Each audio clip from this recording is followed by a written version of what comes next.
Hello, and welcome to Pieces of History with Curating Collections. I'm your host, Crystal, a preservation-focused public historian at Curating Collections, and I'm joined by my husband and producer, Andrew, bringing his naturally curious nature, who has a background in tech, and is here to ask questions and help make sense of everything. This podcast tells the stories of humanity through the objects and documents that have managed to survive those individuals that created them. Today's episode will focus on one family through photographs that arrived without context from an antique mall. This episode is the reconstructed life of one family, the photos that we have today, and what we can know from notes and research when starting from zero. This episode isn't designed to be a focus on photography history, a review of antique malls, or a construction of a family tree. This is the Lost and Found family. All right, Crystal. Well, I've heard a lot about these photos myself. Can you tell everyone else what it is that we're going to be talking about today? This is a collection of photographs, about 33 different photographs that I found at an antique mall here in Columbus that were all related to one another. They had handwritten notes in the same handwriting on the back of the photographs. There were a few specific locations that were mentioned on the backs. A couple of them that were not necessarily date specific, but they definitely dated to a general time period. And they were all obviously related to one another. They were all very clearly originally part of the same collection. There were family photos, there were professional photography studio portraits, there were shots of everyday life. There was an awesome collection of just really neat photos. And I started getting interested in these at the antique store. I picked them up. I really liked kind of the vibe that they had. What do you mean the vibe that they had? Like when you're looking at these, there are photographs of many different things at antique malls. I mean, anyone could say, "Oh, this is a antique or vintage photograph." So, like, what is it that piqued your interest when you said that you like the vibe of these things? Yeah. So I have a personal collection of vintage and antique photos. I tend to pick up similar things. So I pick up photos that feature cemeteries. I pick up photos that feature little kids playing with toys. I pick up photos that really just have a unique look. And these were definitely matching exactly what I was looking for. There were little kids, there were a few older gentlemen that were enjoying a chat in front of the fireplace. There were a few cemetery photos. So I was really drawn to the collection that this specific seller at the antique mall had. And as I was flipping through and realizing that they were directly related to each other, it was all one grouping of photos, I got really interested in seeing what they were about. And realistically, what I started off knowing about this photo collection was essentially nothing. There were a few notes on the back of the photos, so I had a few recurring names, I had a few recurring places, and a few photos that definitely dated to the same time period. And all of this information was strictly coming from the notes on the back of the images and the fact that I could tell that some of the people in the photos were recurring characters. I could find them in one photo, and flipping through, I could clearly identify that it was the same person in another photograph. So it was really neat to be able to kind of connect the photos to one another. But this was not giving me any information about like who these people were. I had a few names, I had a few places, but I didn't know anything about their lives. I didn't know how they were related. I had no idea how the photos ended up in the antique mall. I really didn't know much of anything about the photos specifically, or the group of people that were captured in these photos. They were just a collection of photos that I bought for my personal collection because I liked the aesthetic. I liked the vibe. Well, you actually bought them twice. In fact, we went back the following day after having spent an hour or so looking through them and finding out that yes, indeed, these were similar, and then going back and getting the rest of the collection.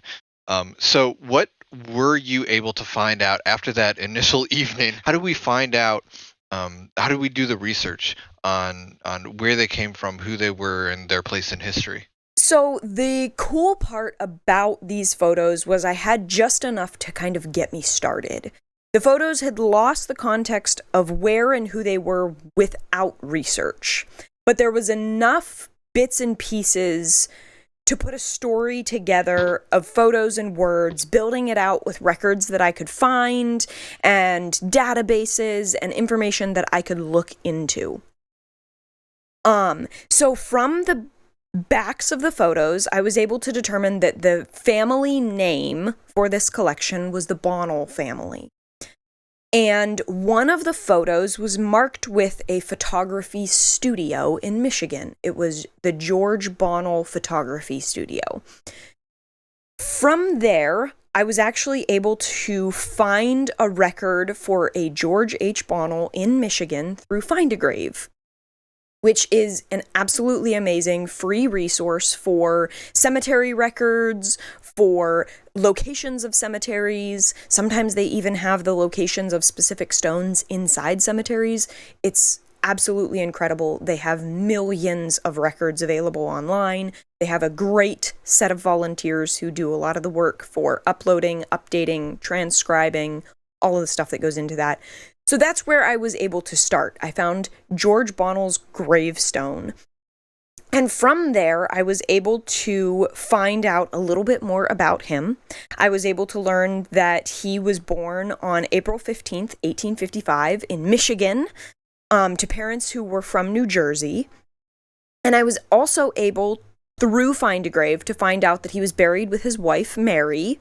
And from those two names, I was able to then go to the census records and look into who I could find with the name George Bonnell, who was married to a woman named Mary living in Michigan.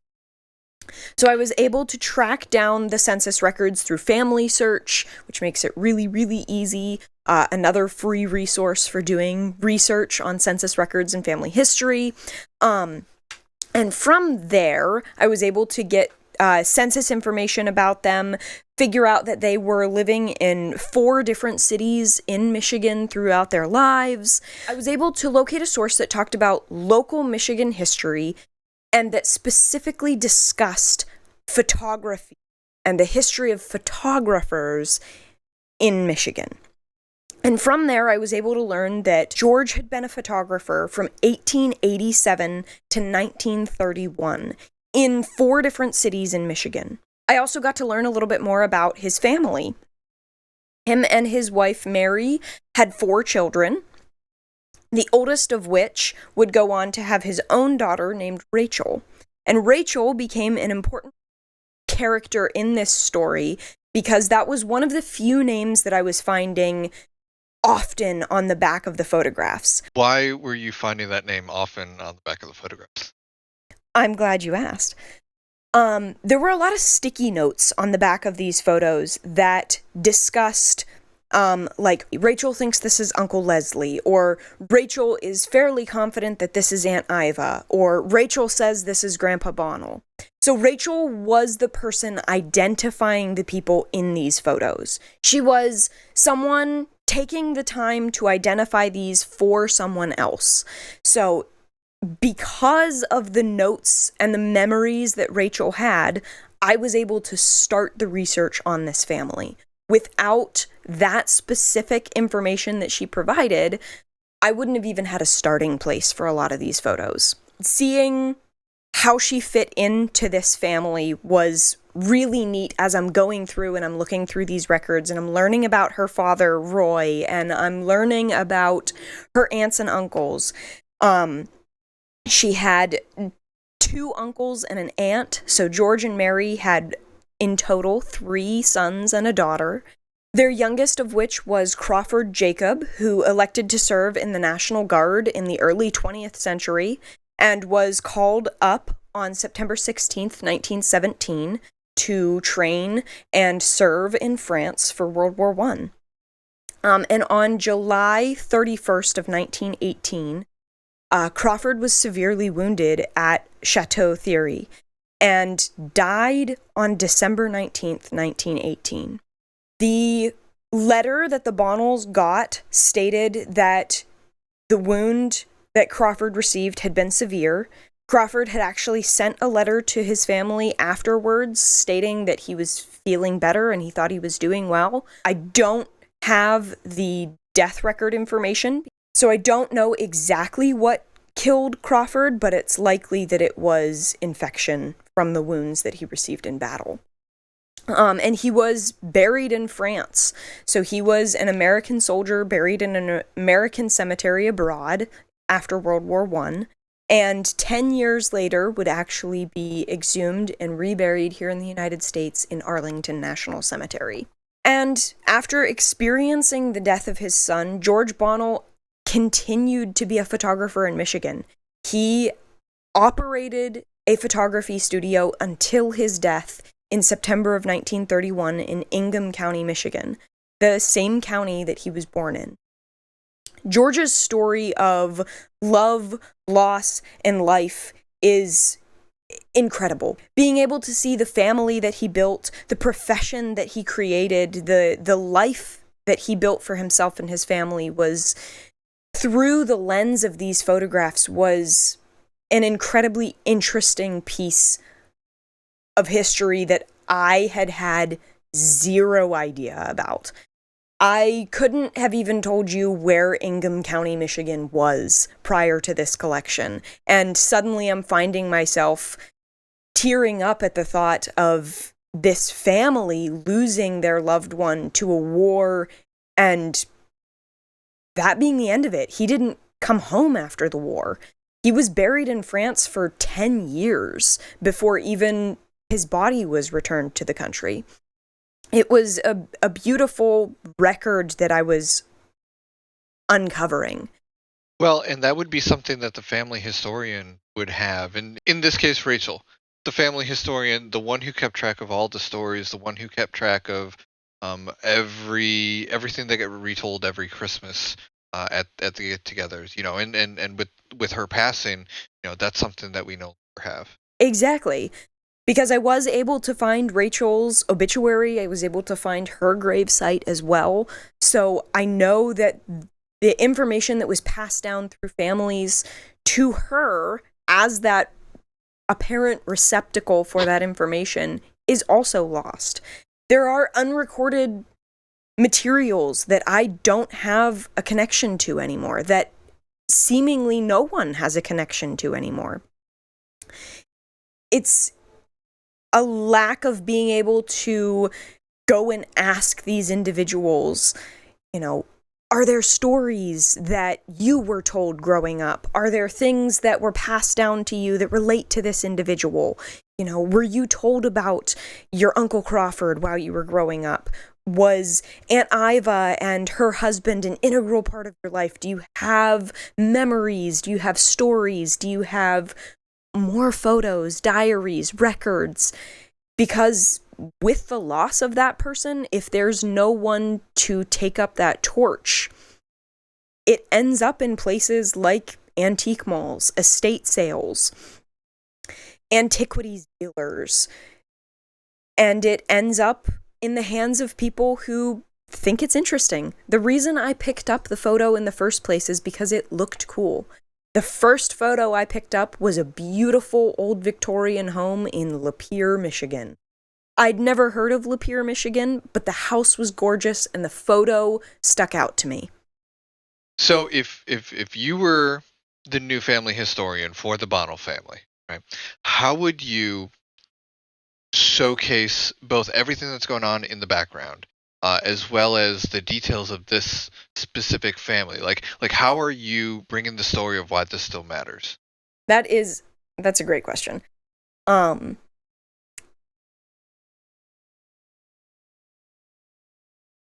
As a historic interpreter, one of the things that I strive to do is to allow people to connect to events. So the way that I would be able to connect you to World War I through the lens of the Bonnell family. Yeah. Okay. So where I'm trying to go with this is allowing you to connect to the loss specifically. Because unlike me, you have a closer connection to someone that you've lost. Yeah. You lost your dad. Yeah. And taking the idea that you have the emotions around the loss of someone and drawing it to those same emotions would have been emotions that George and Mary felt regarding the loss of their son. The difference being, I've visited your dad's gravesite with you. I'm certain they're unpleasant, but you have memories of your dad's funeral. George and Mary, for the next 10 years after the death of Crawford, had nothing. They didn't have the closure of visiting a site. They didn't have the ability to say goodbye. They didn't have the ability to visit, to have family come and have a burial and everything that we equate with loss now. Yeah, because it was obviously a sad event, but it was going through the normal kind of operations of that event, right? My dad passed. We had the service, we had the funeral, we had going out to eat afterwards, right? But and them not being able to experience any of that is where you're saying you would tie this to. Yeah. Being able to tie a loss to someone and then zoom out and be like, this wasn't a unique event. Over 115,000 Americans died in World War I, a war that we were involved in for just over a year. I'm trying to highlight two things at the same time, and I don't know if it's working. Keep going. I'm trying to highlight the zooming out, so connecting you to the Bonnell family and then connecting it to World War I as a unique experience, while also saying that it wasn't a unique experience, and I don't know if that fits with what I'm trying to say. Yeah, it absolutely does, because while we know the details of this specific instance of having a family member die overseas and not getting that closure, if you will, as shorthand for the burial, even being close to them while they're passing, right, and seeing their decline and helping them through and caring, not having that and knowing that, um, uh, knowing kind of what that emotion could feel like, right, and drawing on my experience for that, but also saying that this story and variants of this story repeated over and over throughout this terrible war, right, and that's what made it terrible. That's part of what made it terrible, is because you know those emotions that you were able to experience. Well, people weren't able to work through those, and it's not just this family, but it was a lot of other families. Exactly. I loved what you said about that's what made this war terrible. Yeah. Because that is what made this war terrible. It's what made the next war terrible. The fact that this heartbreak didn't exist just for this family. If you zoom out, this heartbreak existed on a massive scale. It existed for 115,000 different families. Yeah. It was devastating to every single one of those families. And it's not just those families. When we lose someone, I don't want to say especially,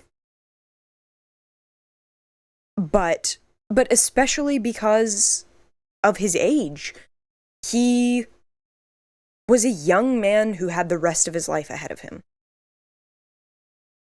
And when someone like that is lost to a tragedy like World War I, his family suffers the loss, his classmates that went to school with him suffer the loss, the neighbors suffer the loss. It's a community loss. And if 115,000 different communities are feeling that loss, that's an entire country's worth of towns and cities and counties and just all in mourning, all in heartbreak. Yeah. Yeah. So as an interpreter, as a historian looking at this story, my immediate thought is to connect it to myself, and through doing that, to connect it to others in a way that hits home and allows them to perhaps have a better grasp of the enormity of this single family's heartbreak. And the cool thing is, you found this in an antique mall, and you're grabbing all of this from a couple, how many? 33 pictures. About 33. 33 pictures that you just happened across at an antique mall. Is that just the historian in you? Like, what does that mean? I think that means that interesting stories can be found anywhere. Whether you're looking at an antique mall or a thrift store or a flea market, finding interesting stories comes with finding interesting items. Items that you might not know anything about. You might not have an idea who's in that photograph, but having the curiosity to wonder a little bit more about it is what inspires you to learn from the unknown. Sometimes it just takes more work and a desire to see depth in what's in front of you. I want to thank you for listening to Pieces of History with Curating Collections. If you work with or care about historic collections, this is the kind of work that I do. Our next episode will focus on another object and another human story, focusing around a very specific light-up sign that can be found here in the great state of Ohio. I hope you continue to listen, share, and take a deeper look at the pieces of history around you. Dun, dun, dun, dun, dun, dun, dun, dun, dun, dun.